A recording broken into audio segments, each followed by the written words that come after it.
कभी अपनों ने तोड़ा, कभी दोस्तों ने, और जब प्यार पर भरोसा किया तब सबसे बड़ा धोखा वहीं मिला। ये सिर्फ एक कहानी नहीं है, ये हर उस इंसान की सच्चाई है जो अपनों से टूटा है लेकिन फिर भी जी रहा है। मेरी नई नोवेल जिस दिल ने चाहा उसी ने तोड़ दिया एक ऐसी कहानी है जो शायद आपकी भी हो सकती है।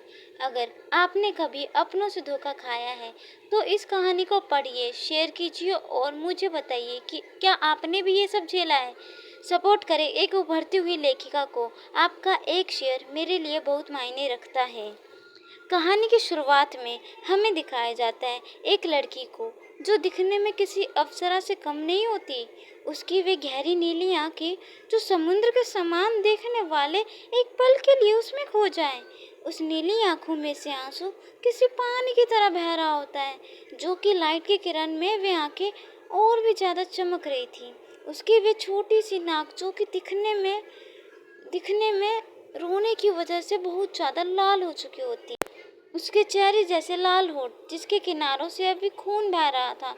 उसका पूरा चेहरा अभी लाल हो रखा था किसी टमाटर की तरह।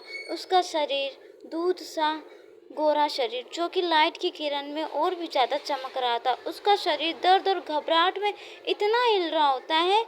उसके सामने उसका बड़ा भाई हर्षद होता है। उसे एक जोरदार चांटा जड़ देता है हमारी कहानी की हीरोइन को, जिसकी वजह से हमारी कहानी की हीरोइन अवनी जमीन पर गिर जाती है। उसके सीने में बहुत दर्द हो रहा होता है और गुस्से से उसका शरीर कांप रहा होता है। वे सीधे उठ के कमरे की तरफ जाने लगती है कि तभी उसका बड़ा भाई हर्षद उसको हाथ पकड़कर दांतों को पीस कर कहता है कि अपनी बड़ी बहन अवनी से माफ़ी मांगो। जिस पर हमारी अवनी गुस्से में कहती है, जब मेरी गलती ही नहीं तो मैं माफ़ी क्यों मांगू, कभी भी नहीं झुकूंगी किसी के सामने। उसका बड़ा भाई गुस्से में अपनी ही बहन को घर से बाहर निकाल देता है और दांत पीसकर कहता है, जब तक तुम अपनी मेघा बहन से माफ़ी नहीं मांगोगी तब तक तुम इस घर में नहीं रह सकते हो और ना ही आ सकती हो।